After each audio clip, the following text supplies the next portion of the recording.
A függőségekről mindenkinek megvan a véleménye, ezért most itt vagyunk a Debreceni Egyetem kampuszán, hogy a témával kapcsolatban megkérdezzük a hallgatókat, és emellett interjút készítettünk Szarvas Boglárka pszichológussal.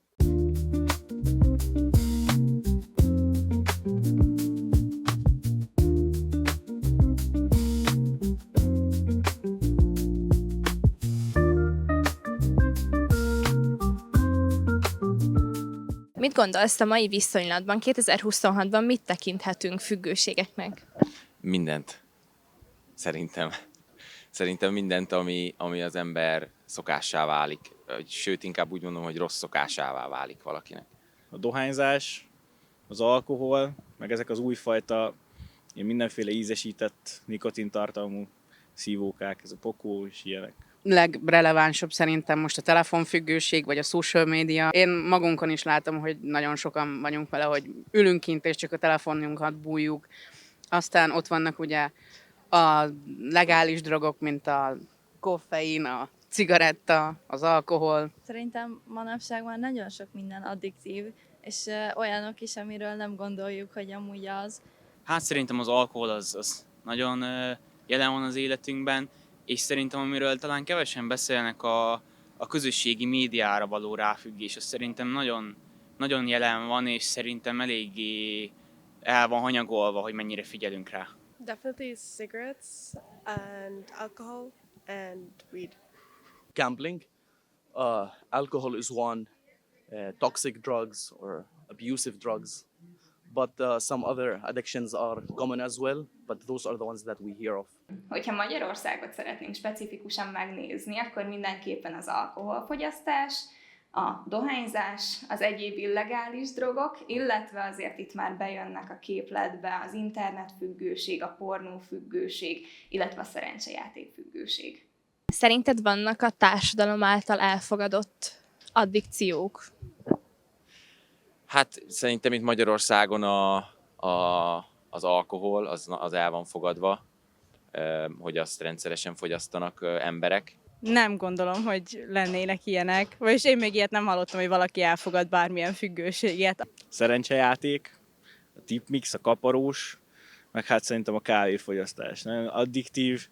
Ugye kávé, vagy telefon, de talán az is, hogy mennyit iszunk, vagy hogy mikor. Edzést is túlzásba lehet vinni, és egy edzés is lehet addiktív, mivel endorfin szabadít fel ugyanúgy a szervezetben.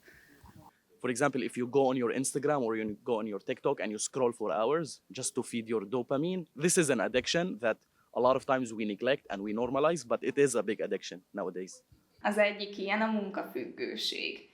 Ugye általában azokat szokták kedvelni a munkahelyen, akik hamarabb érkeznek, és később is mennek el, mint a többiek, pedig ez is a függőség kategóriába tartozik, illetve azért ugye a vásárlásmánia is egy ilyen megtűrt függőség. Mit gondolsz, hogy mikortól szűnik meg a mindennapi szokás, és mikortól veszi át a helyét maga az addikció? Hát ez egy nagyon jó kérdés, mert pont mostanában olvastam erre, hogy úgy tudom, hogy egy szokásnak 21 nap kell, hogy kialakuljon, és hát nem tudom, hogy honnan számítható függőségnek. Talán én onnan számítanám függőségnek, amikor már tényleg semmi más nem érdekel, csak egyetlen egy dologra tudsz fókuszálni, és azon kívül minden mást így elengedsz. Hát amikor már nem tudsz anélkül kvázi csinálni bármi más. Akkor úgy kelsz fel, hogy így az az első gondolatod, vagy hogy így anélkül a napodat nem tudod végigvinni, onnantól szerintem az egy lejtő. Biztos, hogy van az a része, amikor még csak egy ártatlan kis szokás, de szerintem nagyon könnyű átbillenni egyikből a másikba, és szerintem sokszor észrevétlenül történik meg. Tehát én is mondjuk szünet van 2 óra között, és akkor muszáj 10 percet instareelzezzek. A kontroll lesz a lényeg nekünk, nem feltétlen a gyakoriság. Gyakoriságot is nézhetjük, és nagyon fontos tényező ez is, de azt kell megkérdezni magunktól, hogy abba tudnám hagyni ezt a cselekvést. Tehát a viselkedéses kontrollunk lesz az, ahol a szokás átváltozik függőséggé.